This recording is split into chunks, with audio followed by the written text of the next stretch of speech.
Hello students, let's understand the question first. If the function fx equals to में k1 x minus pi का whole square minus 1 x less than equals to में pi k2 cos x x greater than pi is twice differentiable, then the order pair of k1 and k2 is equals to. देखो twice differentiable बोल रहा है, मतलब इसको अपन दो बार differentiate कर सकते हैं. अब जहां वर्ड आ जाता है डिफरेंशिएबल का मतलब, इसका मतलब क्या हो गया, अगर वो डिफरेंशिएबल है यानी 110% वो दिया गया फंक्शन क्या होगा, कॉन्टिन्यूअस भी होगा. यानी ये फंक्शन डिफरेंशिएबल के साथ साथ क्या है, कॉन्टिन्यूअस फंक्शन भी है. तो चलिए एक बार हम क्या करते हैं, यहां से अपन फाइंड आउट करते हैं डिफरेंशिएबिलिटी. तो एफ डैश एक्स कैलकुलेट करते हैं. तो that is F dash x अगर अपन कैलकुलेट करें, सो यहाँ पे देखिए एफ डैश एक्स निकालते हैं तो यहाँ पर अपने पास क्या हो गया, ये अपने पास क्या हो गया, k1 हमारे पास हो गया साइलेंट, और अपन करते हैं x माइनस पाई के होल स्क्वायर का, तो दैट विल बी 2 इंटू में क्या आ गया हमारे पास x माइनस पाई आ गया, राइट. और x का 1 और पाई का 0, दैट इज -1 का भी क्या हो गया, 0 हो गया. ये आ गया हमारे पास x less than equals to pi के लिए. सेकेंडली k2 cos x की बात करते हैं तो cos x का क्या हो जाएगा, sin x हो जाएगा. तो ये क्या हो जाएगा, माइनस का k2 हमारे पास sin x आ गया, राइट. यहाँ हो गया x इज लेस देन क्या हो गया, x इज ग्रेटर देन हमारे पास क्या हो गया, पाई हो गया.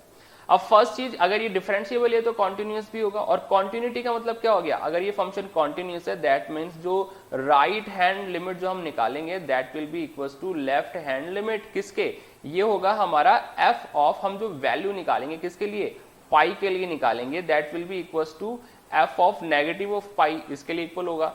यानी कि हम जब यहां से वैल्यू पुट करेंगे पाई की, तो cos पाई क्या हो गया हमारा, माइनस 1 हो गया. तो k2 इंटू -1 क्या करेंगे तो क्या हो जाएगा, दैट इज माइनस का k2 हो जाएगा ये, right. That will B minus का k2. अब यहां अगर अपन पाई रखते हैं तो पाई माइनस पाई 0, 0 इंटू k1 क्या हो गया, 0 हो गया. और दैट विल इक्वल्स टू -1, तो यहाँ पर क्या आ गया, -1 आ गया. तो सीधा सीधा हमारे पास यहाँ से k2 की वैल्यू क्या निकल कर आ गई, -1 निकल कर आ गई. मतलब कॉन्टिन्यूटी की बात करते हैं, जब हम RHL equals to LHL find out करेंगे तो देखिए जब हम पाई को रिप्लेस करते हैं तो यहाँ -1 बचा, यहाँ पर हमारे पास -k2 बचा. तो k2 की वैल्यू हमारे पास क्या आ गया, +1 निकल कर आ गई. k2 इक्वल्स टू में +1, राइट. सो अब ये एक चीज तो हमारे पास फर्स्ट वैल्यू तो आ गई हमारे पास इसकी कॉन्टिन्यूटी से. अब सेकेंडली बात करते हैं हम, सेकेंड हमारे पास जो वैल्यू निकल कर आएगी वो आएगी हमारे पास यहां से, that will B from the equation of F dash x से. तो एफ डैश एक्स की बात करते हैं तो अगर ये फंक्शन हमारा क्या है, दिया गया फंक्शन हमारा डिफरेंशिएबल है, तो यहां पर हमारे पास जो आर एच डी निकल कर आएगी, राइट हैंड जो डेरिवेटिव निकल कर आएगा that will be equals to में लेफ्ट हैंड डेरिवेटिव. अब right and left hand derivative की बात करते हैं तो वो किस पे निकलेगा, same as f dash of pi positive पे निकलेगा, same as f dash of किस पे निकलेगा, नेगेटिव पाई पे निकलेगा, राइट.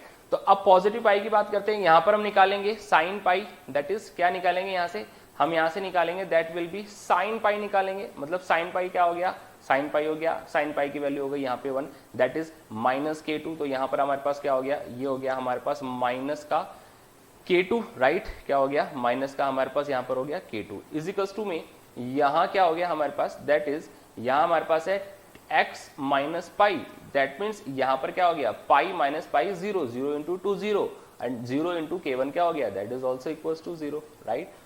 सो k2 की वैल्यू हमारे पास आ गई +1. अब हम बात करते हैं इसकी. अब यहां से हम क्या करते हैं, एफ डैश एक्स निकाल लिया, इसने क्या बोला है, ट्वाइस डिफरेंशिएबल है. तो ट्वाइस डिफरेंशिएबल है तो इसको एक बार और डिफरेंशिएट करते हैं, that is F double dash x निकालेंगे. तो ये क्या होगा, ये कुछ इस तरह से होगा, k1 2 का हमारे पास क्या है, ट्वाइस 2 हमारे पास कांस्टेंट नंबर हो गया, तो ये हमारे पास हो गया that is k1, right. 2 constant हो गया यहाँ पे, और x1 हो गया, पाई हमारा क्या हो गया, 0 हो गया, तो that is twice of k1 हो गया. और यहाँ आ गया x less than equals to pi, same as -k2 sin x को करते हैं तो sin x का क्या हो जाएगा, cos x हो जाएगा, दैट इज माइनस का k2 क्या हो गया यहाँ पे हमारे पास हो गया cos x हो जाएगा. तो अब देखिए हमारे पास एक वैल्यू तो निकल कर आ गई कॉन्टिन्यूटी के कारण कि दिया गया जो फंक्शन था कॉन्टिन्यूअस था, तो RHL और LHL इक्वल थे, तो एक वैल्यू डायरेक्टली यहां से निकल गई.